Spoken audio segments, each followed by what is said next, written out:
Assalomu alaykum MMA va UFC olami muxlis va muxlisalari. Sizlar bilan MMA Info kanali.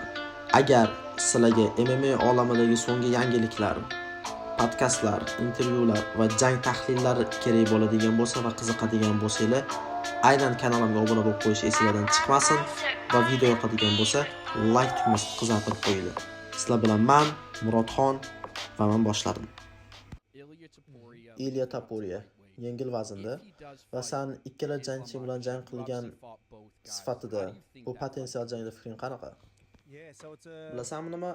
Hammasi islomni Ilya tuta oladimi? Va bilasanmi nima? Ilya bu Ilya qila oladigan narsa. Ya'ni uning zarbalari va boksi oxir-oqibat jangni tutib oladi. Tushunyapsanmi? Nima demoqchiman? Agar u birinchi marta o'xshata olmasa, o'xshaguncha harakat qiladi. Umuman olganda islom uchun qiyin raqib, chunki unda kuchli himoya va u biladiki, Ilya uni tutib olishga harakat qiladi. Umuman olganda agar Ilya uni jag'iga tushirsa, u hammani uxlatib qo'ya oladi. Hattoki barcha yengil vazirlarni. Va o'ylaymanki, aynan shu uxlata olish uning yagona imkoniyati bo'ladi islomga qarshi.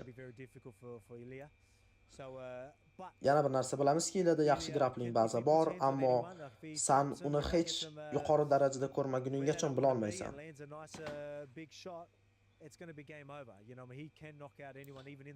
Agar u islomni takedownlardan himoyalansa, balki fikrimni o'zgartirarman.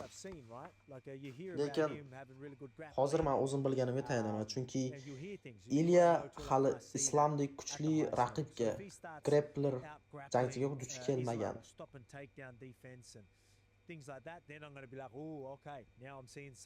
Bilasanmi nima? Ilyaning zarbasi juda qattiq. Va men birinchi marta his qilganimda umuman olganda his qilmaganman, chunki islomiyman.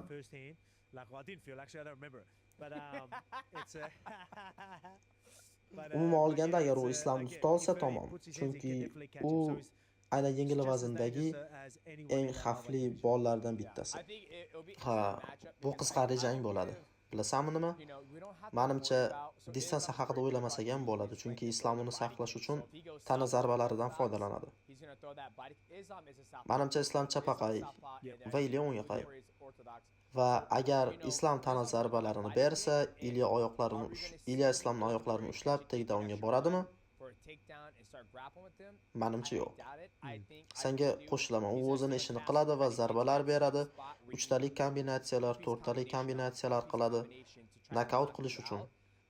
Lekin sen islomning judosi haqida ham o'ylashing kerak. Ya'ni senga yaqinlashish, klinchga kirish, bular o'ylashimcha X faktor bo'ladi. Bu yerda kim xavfsiz joyni saqlash va raqibini usluban mag'lub qila olishi muhim. Ilya takedowndan himoyalanadimi? Chunki u yaxshi boksyor, hattoki Dastindan ham, lekin undan ko'ra kuchliroq uradimi? Ishonchim komil emas.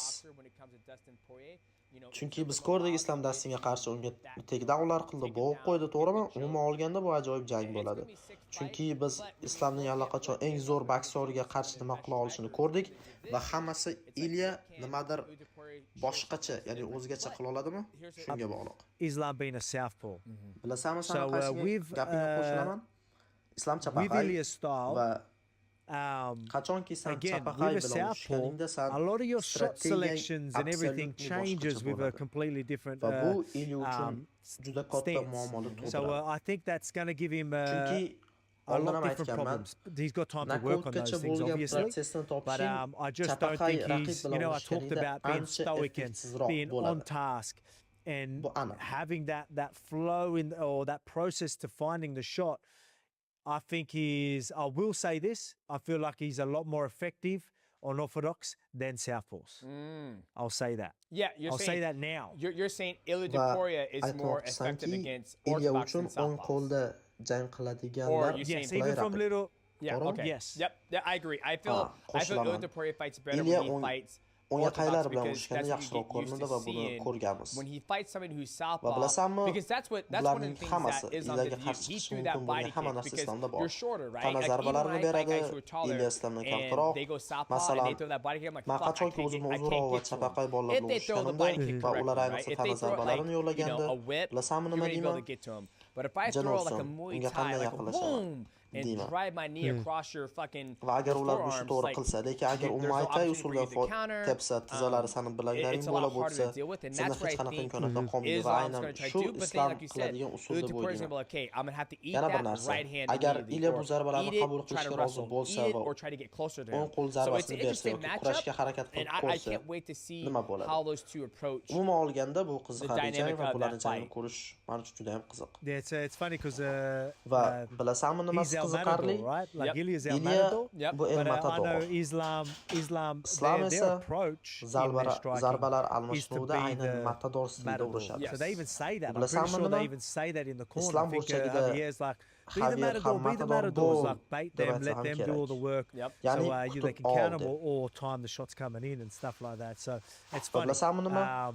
Islam's really good Matador at playing their rolida juda El yaxshi Matador. o'ynaydi va bu Where, yerda Ilya Matador emas, you know, that's nabaron. Ilya is different. Ilya's going to be the bull. Exactly. I think Ilya's Bilasanmi? Ilya's Ilya always been the fucking doim bull. lanati Even when he Buxoroda fought you, bo'lgan. when he fought Masalan, Max, when he fought Sam bilan Bryce urushganda, Mitchell, Max he's bilan always urushganda, Bruce coming, Mitchell bilan and that's why I urushganda think u it's so doim hard to oldinga boradi fight. va Because even when I o'ylaymanki don't fight aynan anymore, but I'm like, shu hey, where do you beat a guy jangni like Islam Ilya? uchun Where do you beat a guy like qiyinlashtiradi. Volk? Where do you beat all these guys? And I feel with Ilya, if you try to run from him,